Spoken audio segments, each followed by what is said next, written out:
Ki te whakapiki ake te kāwanatanga I te tāke tāpiri mō te kai me ngā ratonga ko te iwi Māori te papa. Koera te whakahau a te rōpū reipa I a rātou e takahi haere nei I te mata o te whenua.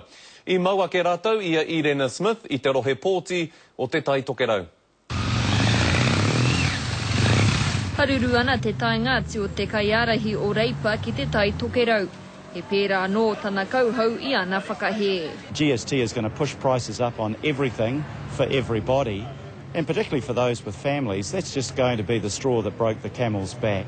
These changes will allow New Zealanders to take home more of their own income, and don't they deserve to do that? No tērā marama ka puta te kōrero a te Premier a John Key, ka piki ake pea ngā utu tāpiri ki te 15 pai heneti.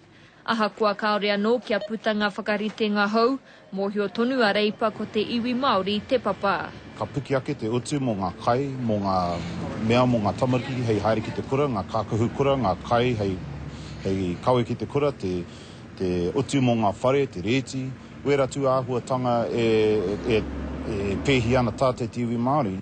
Tata ki te kotahirau mano ngā kai pōti Māori kei tēnei takiwā o te tai tokerau.